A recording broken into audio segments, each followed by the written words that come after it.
and what you specifically do as supervisor and producer, and how those roles intersect for a production. I've caught music supervision is sort of a fluid occupation, I guess, because every role is different on every film. I tend to work on big musicals like La La Land and Maestro and In Heights and these sorts of things. So the films I work on are full of on cameras and singing and dancing and pre-recording music or big orchestras or all these things, right? So that's kind of my wheelhouse. Traditionally, music supervisors are known as the folks that pick songs and license songs and, you know, whether it be your songs on the radio or whatever it is in the film, that's what they do. In this movie, it for me was a dream because it was a combination of both of those. Right, I got to, you know, literally my job is putting on a show, and everything involving music from top to bottom. That is, you know, boring stuff like budgets to exciting stuff like, you know, hey Tim, you forgot to sing that line, right? So it's anything involving music falls under my purview. I just want to add, so like source music, so like when Correct, they're listening to the radio, you've chosen, if they're not scripted, or you work with Jim on what song would be good there. Exactly, yeah, and you know, more often than not, things are scripted these days, but once you start the process, you discover that certain things maybe aren't working. Like you'll see in the film, there's a moment where you hear the Kinks, and it was scripted as the Who, and in talking to Jim, I felt like this is a moment where Bob, there's something galvanizes him to really change his sound in his life. And then the Who is great, I love the Who, but the Kinks felt more dangerous. And so I had a conversation with Jim, he's like, yeah, right, let's get the Kinks. So, you know, even if something is scripted, it's not always set in stone if you have a director that's collaborative and open to things. And my job does, you know, Nick's job as executive music producer, like we are sort of brothers, and you know, our jobs are very different, and I'll let Nick describe his because he can really much better than I can. But we're sort of checking in on each other. Like we've worked together quite a few times by now over the past 10 years or longer than that.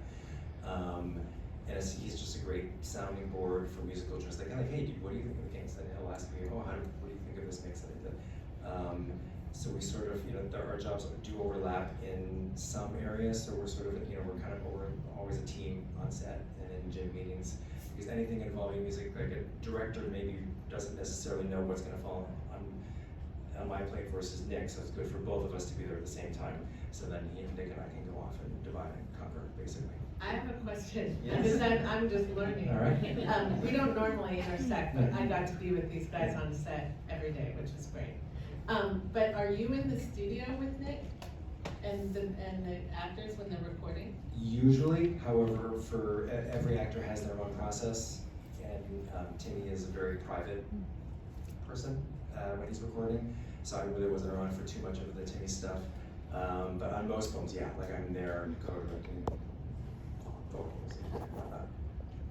But in this case, Nick as producer, you're there in the studio, you're supervising the recording, and are you coaching, in this case, Shalom and the other actors, on their performances? Yes, so as a music producer for film, I'm sort of in charge of the nuts and bolts of executing the music from the ground up, and everything from recording to getting performances out of musicians and our actors, getting vocals out of them, getting the best possible performances. And a lot of people approach it differently. I mean, many producers will record the songs in pre-production before a film like this gets shot and then hand it off, and that's sort of the end of their job. I really don't like to approach movies that way. I like to carry, I think continuity through all three phases is super important. So I'll work in pre-production with the actors, getting vocals, getting music recordings, and then we'll take that plan. Sometimes it ends up being rehearsal, sometimes we use it, we'll take it to set, we continue our process there every day trying to get performances, and sometimes we'll keep recording music on set as well. And then you take that into post-production and continue with recording music and mixing right up until the final day that we're in a theater like this, mixing, doing the final mix of the film. So it's a long process, and it's varied. I mean, I think what pulled me into it is it got me out of the studio a little bit. From traditional music production, you're kind of in a cave most of your life. So to get out on set, interact with people, see some sunlight, get in the trenches is nice and refreshing. That's why I enjoy the work. But yes, to answer your question, spent a ridiculous amount of time in the studio with Timmy and our whole cast. And yeah, Timmy is incredibly well prepared, probably more than anyone I've worked with. He comes in every day passionate, excited, full of energy. You know, he'll find, we'll do our homework, we'll come back with different recordings of the songs that we found, different live performances, and grab little pieces of each one and put them together and try things and maybe redo a scene, send a video to Jim.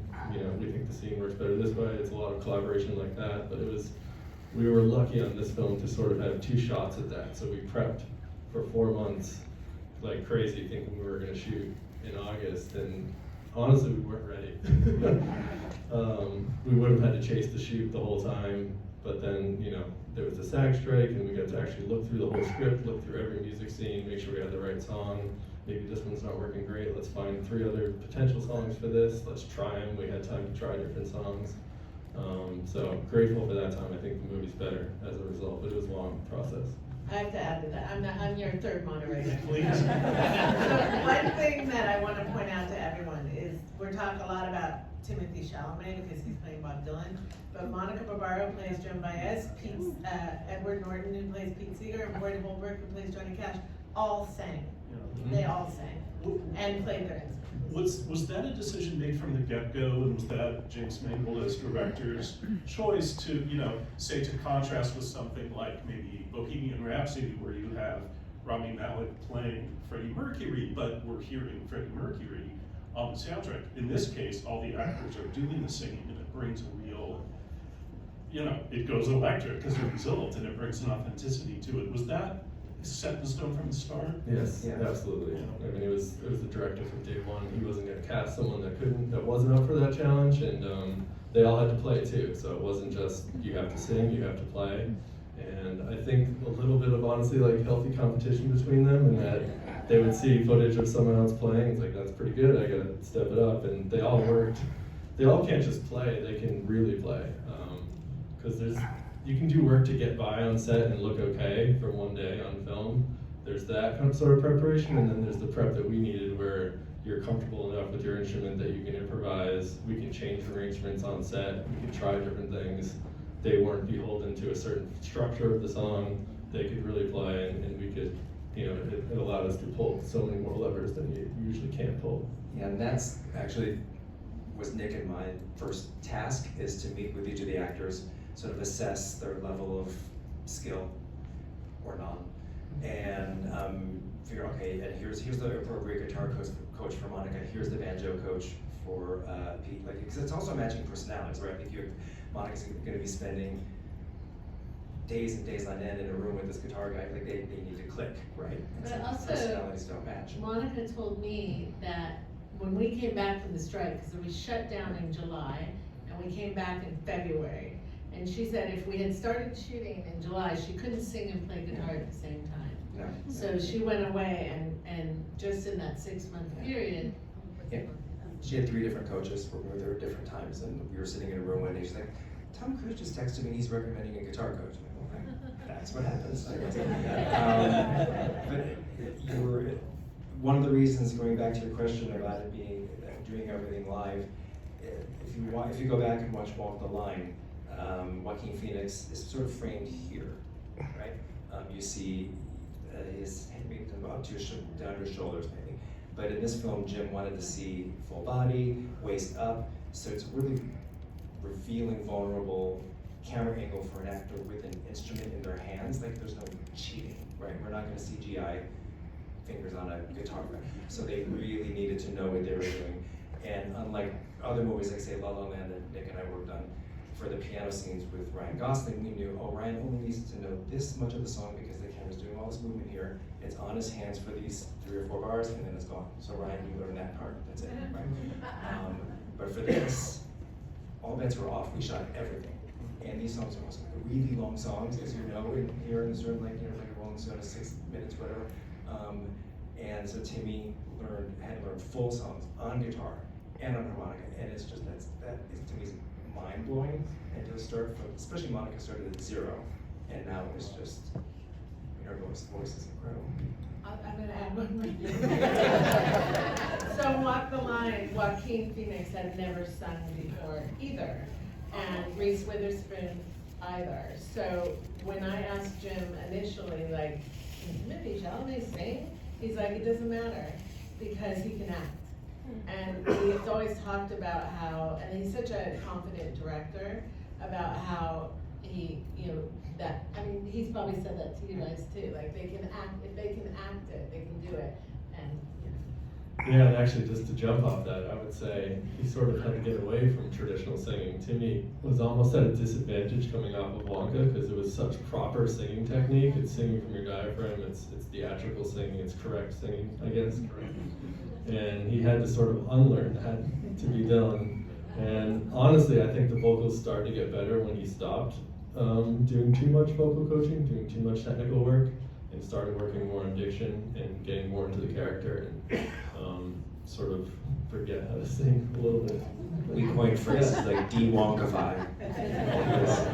One of our catchphrases from that era. Let's take a few questions from the audience. What's a question or comment?